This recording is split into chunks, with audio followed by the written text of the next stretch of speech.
Cette semaine, à l'émission Stéphanie s'informe, on découvre les trésors et endroits insolites en Petite Nation avec Jessie Laflamme. Ensuite, Isabelle Dessèvres du Centre Action Génération des aînés nous présente les services de soutien aux proches aidants. Mais avant tout, on fait le point sur les différents dossiers et projets en cours avec Marc Carrière, le conseiller du district Masson-Angers. Bonne émission.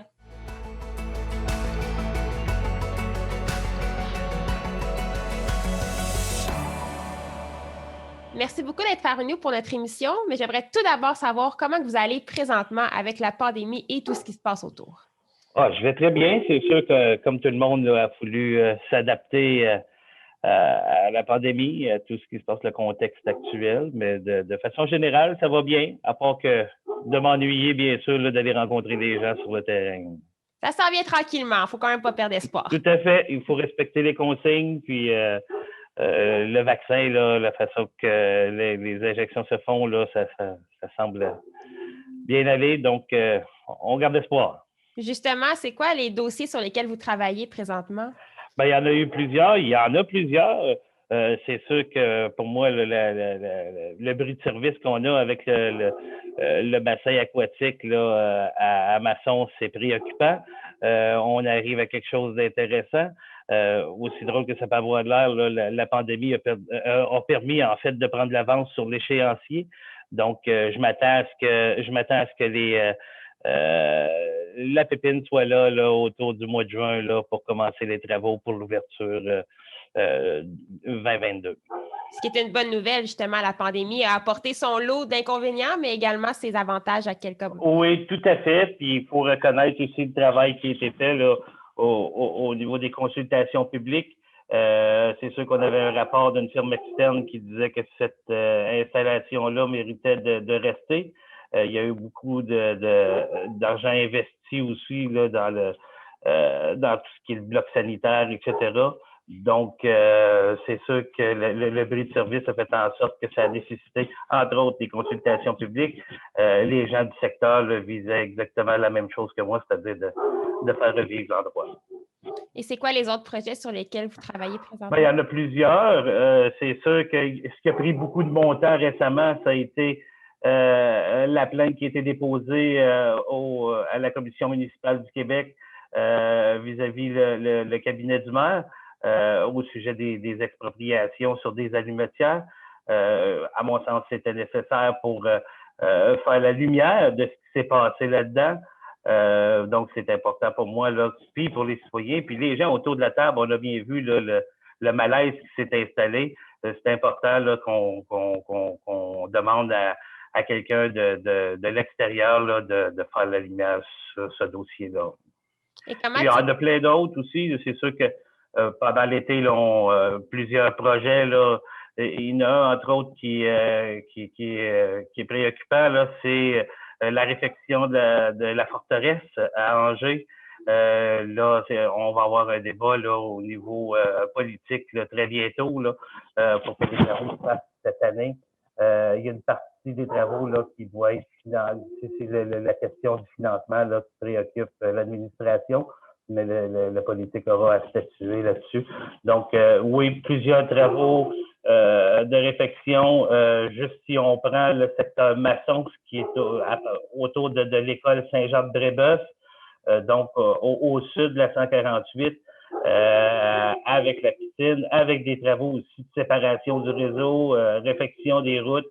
Ce secteur-là là, va être un gros chantier en soi. Donc, c'est ça que je vais demander aux citoyens d'être patients, mais en même temps, c'est des travaux qui sont nécessaires là, justement pour améliorer la qualité de vie de ces gens-là. Comment diriez-vous que la pandémie a affecté ces projets?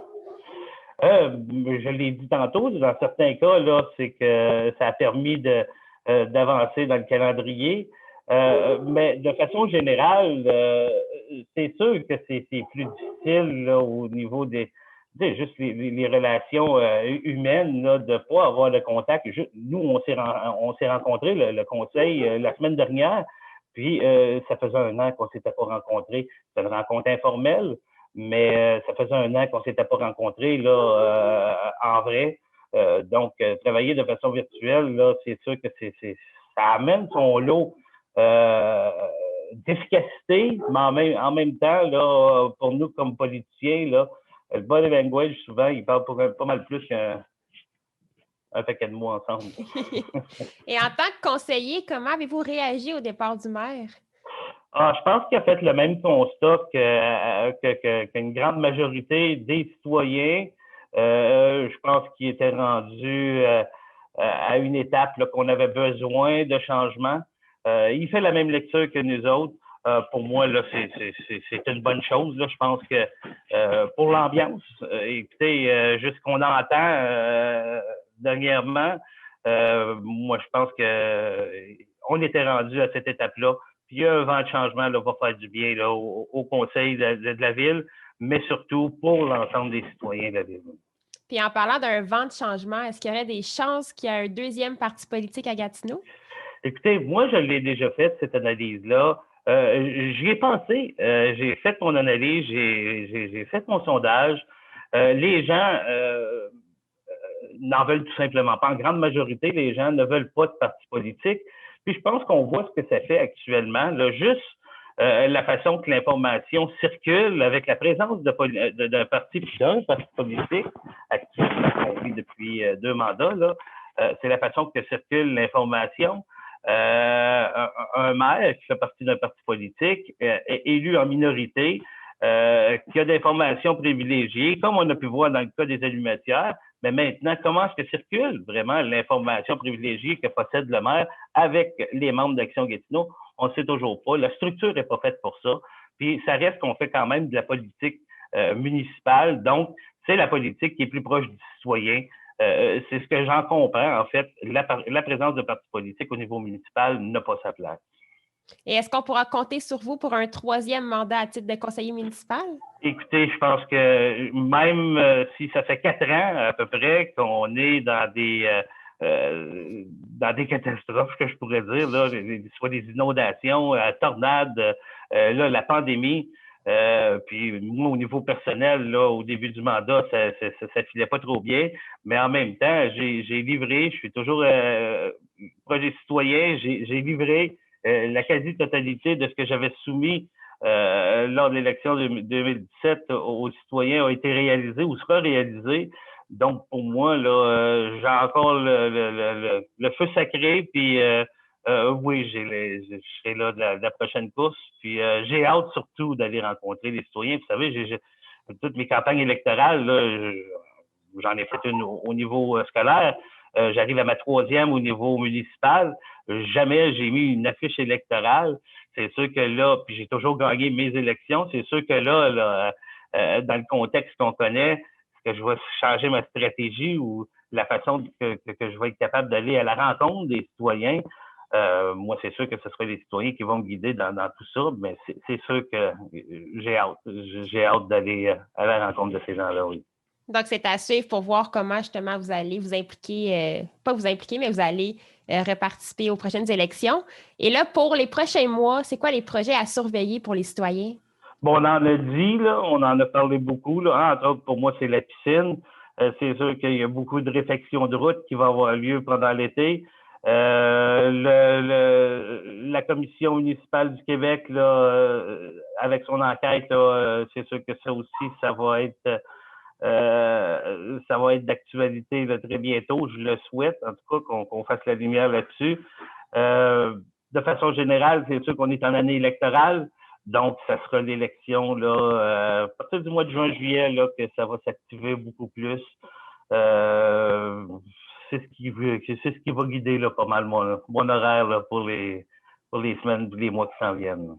Bien, c'est super. Un grand merci d'avoir été avec nous et surtout de nous avoir mis à jour sur les différents projets qui sont en cours et qui sont à venir. Et maintenant, on poursuit avec Jessie Laflamme pour la chronique culturelle. Merci.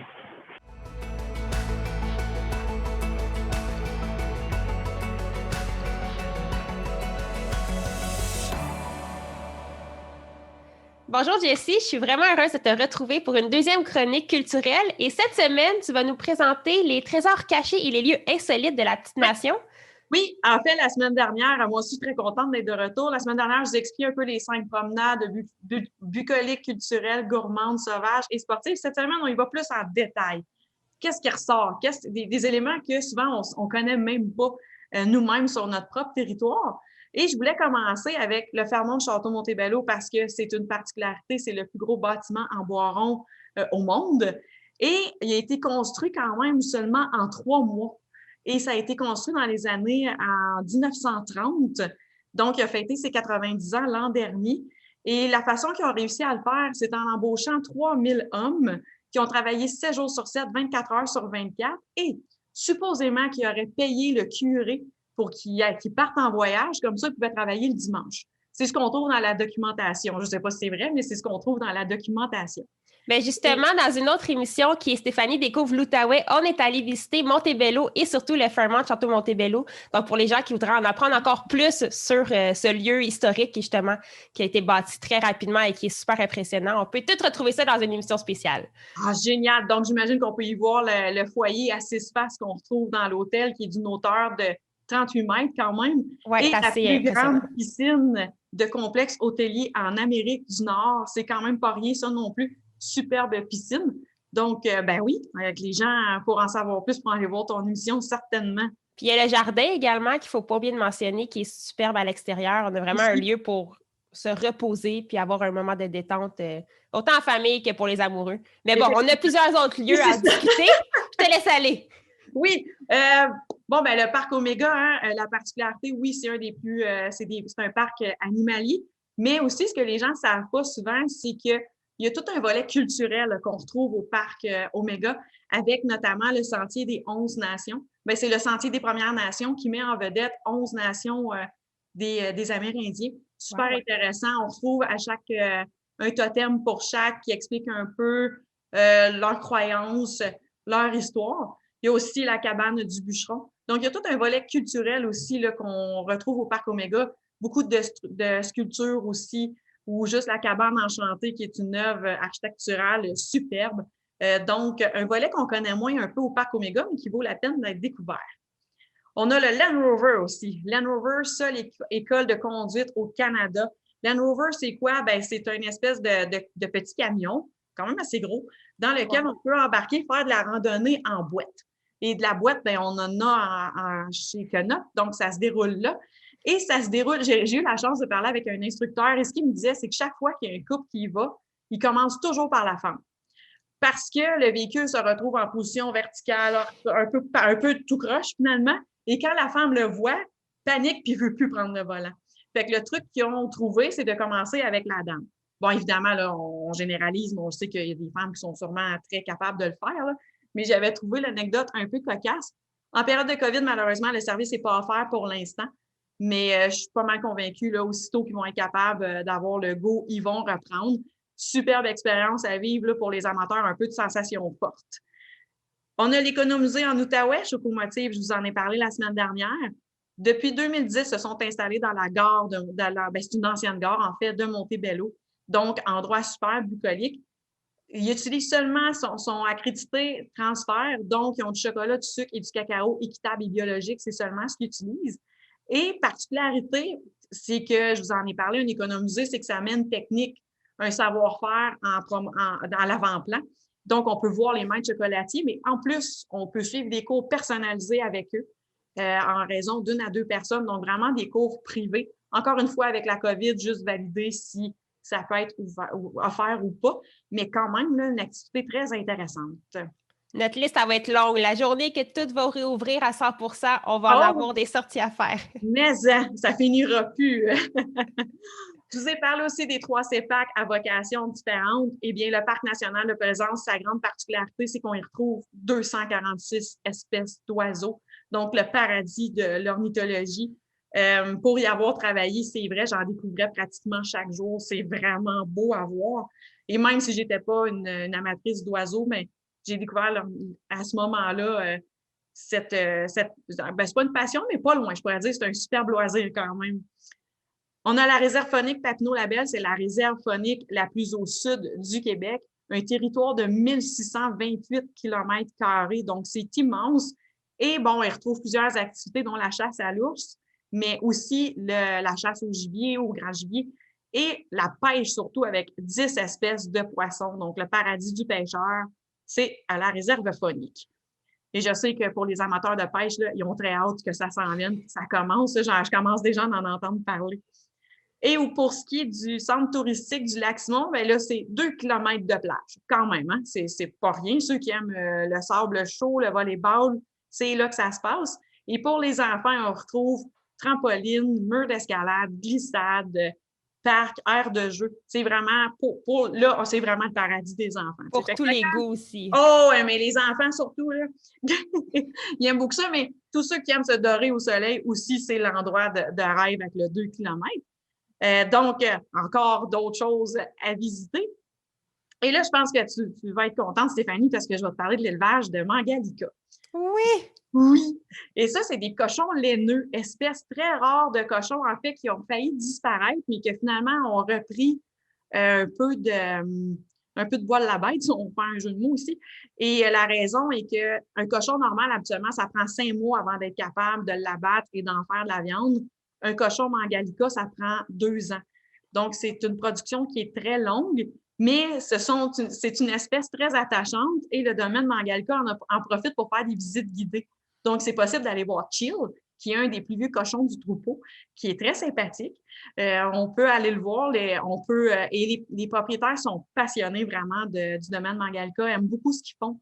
Ils ont plein de projets. Juste avoir la chance de discuter avec eux, c'est vraiment un moment extraordinaire. Et en plus, on peut voir les cochons se promener dans leur champ. Ils sont vraiment adorables.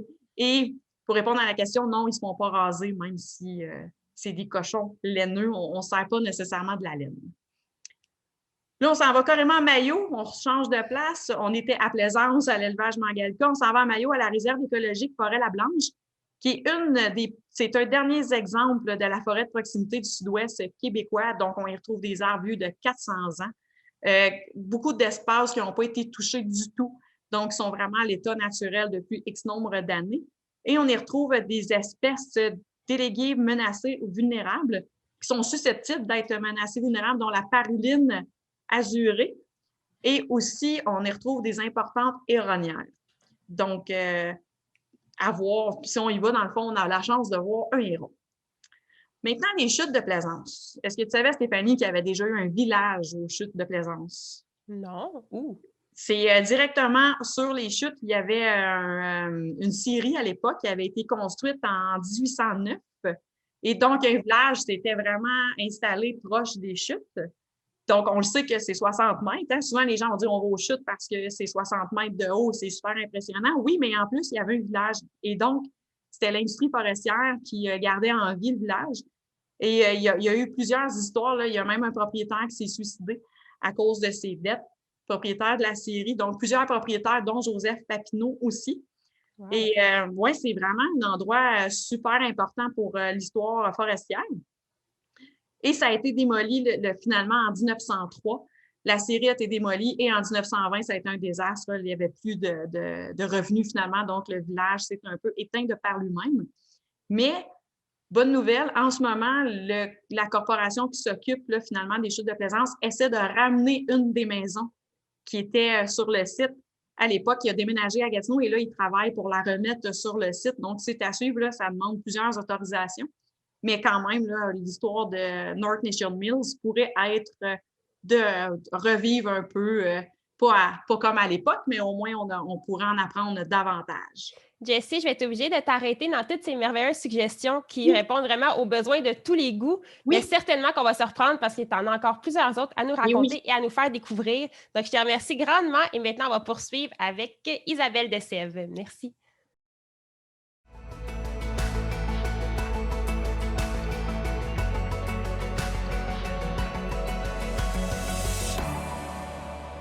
Bonjour Isabelle, merci d'être avec nous et vous êtes une intervenante responsable du soutien aux proches aidants du Centre Action Génération des aînés. Qu'est-ce que ça veut dire tout ça?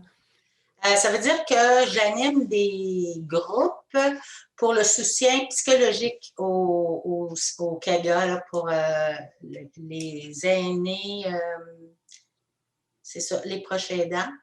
Qu'est-ce que ça implique d'être un proche aidant? Le proche aidant, on s'en avait parlé à un moment donné, la loi a changé, elle vient de changer. Avant, ça s'appelait des aidants naturels. Maintenant, être proche aidant, ça va être sous la forme d'une loi. Et puis, ça va être la loi 56, très important à retenir. Donc, c'est toute personne qui aide, qui donne du temps, peu importe le temps, qui donne de l'aide à une personne qui n'est pas capable de s'occuper d'elle. C'est soit dans une courte période, c'est-à-dire si mon conjoint sort et puis je dois m'occuper de lui parce qu'il sort de l'hôpital et puis qu'il y a des incapacités. À ce moment-là, je suis une proche aidante pour lui pendant une certaine période ou une longue période lorsqu'il y a des maladies.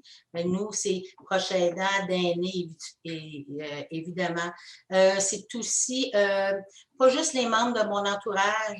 Si vous êtes proche aidant, vous pouvez être proche aidant de votre voisin, d'un ami aussi. C'est d'y apporter de l'aide qu'il ne peut pas assumer lui par lui-même. C'est ça d'être proche aidant. Et surtout, un proche aidant, c'est que tu ne demandes pas d'argent, tu fais ça par bonne volonté et puis c'est de l'aide personnelle que tu offres. C'est de rendre service, en fait. C'est de rendre service, puis c'est un aide qui n'est pas dite professionnelle, là. C'est de rendre service parce que tu es là pour soutenir la personne. Et au Centre Action Génération des aînés, vos services se divisent sous 3 différents volets pour les proches aidants. Oui, et les volets, c'est j'ai des groupes de soutien de proches aidants à Tursault. Ça se fait à la bibliothèque de Tursault. Ici, ça se fait dans nos locaux en bas ici, où on est situé. Et puis, il y a aussi de l'aide de soutien pour des aidants endeuillés. Fait que c'est encore du soutien psychologique. Qui se fait ici aussi dans nos locaux. Et il y a aussi un autre volet, c'est de l'aide individuelle. C'est nouveau, ça fait 1 an qu'on tente l'expérience et ça fonctionne très bien. Puis de l'aide, soi-disant, pour personnes, c'est du 1 à 1. Ça peut se passer ici au bureau avec moi, ça peut être au téléphone ou je peux me déplacer. C'est sûr que maintenant, on se déplace un petit peu moins, mais ça se fait toujours. Et puis, j'ai mon masque et puis je peux avoir une visière, des gants l'ont de même. Donc, c'est fait de façon sécuritaire, mais c'est pour les gens qui commencent peut-être en proche aidance ou des nouvelles personnes qui sont endeuillées. Ça peut être aussi des gens, j'ai des gens des fois dans les groupes qui disent « Isabelle, j'aimerais ça te rencontrer à un moment donné. » Il y a des partages qui peuvent se faire en groupe, il y a des partages qui, la personne aime mieux en parler d'un à un. Fait que ça se fait aussi, de très bons services. Justement, est-ce que ça peut s'adresser à n'importe qui? Est-ce qu'on doit être membre pour avoir accès à ces services? Non.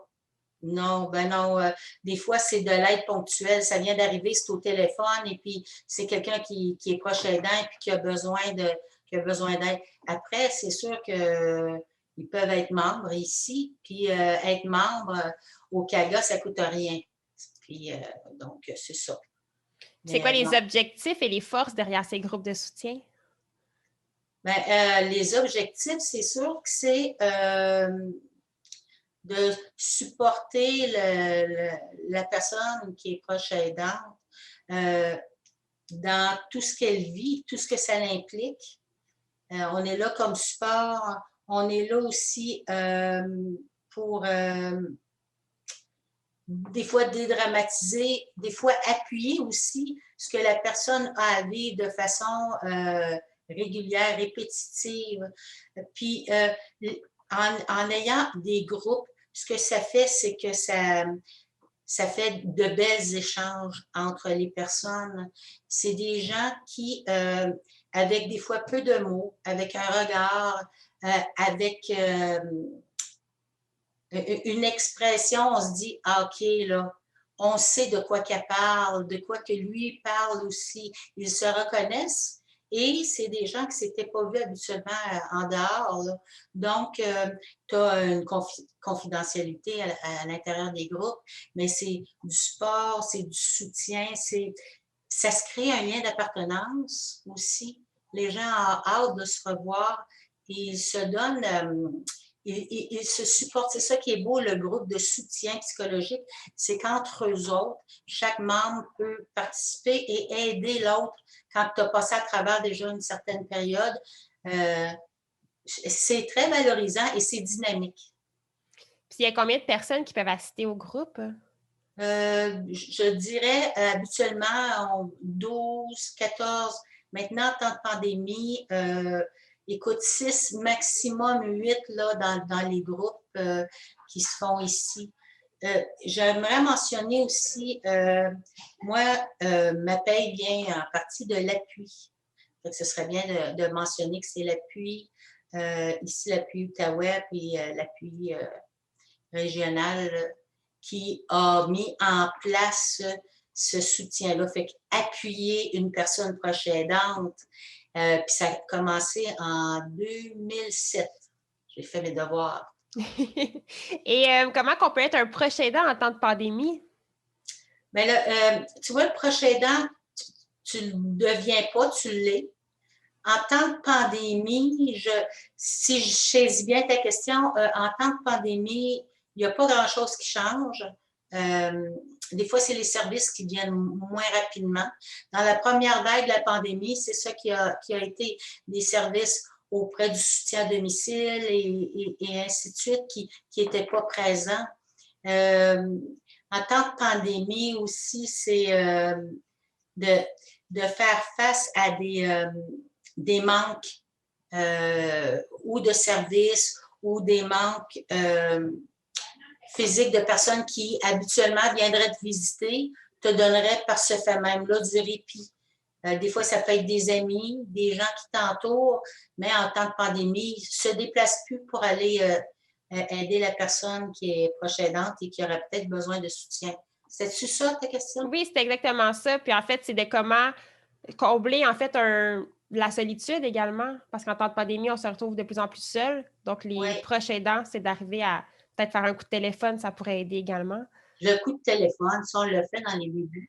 On les a appelés parce qu'on ne savait pas comment s'enligner. Fait que c'était de l'appel et je te dirais, une bonne conversation pouvait prendre de 20 minutes à 1h30 dans les premiers temps. Donc, on voit bien l'importance du groupe, des groupes de soutien aux proches aidants et surtout de la place du Centre Action Génération des aînés. Super, un grand merci et merci d'avoir assisté à notre émission. On se revoit la semaine prochaine pour une autre émission de Stéphanie s'informe.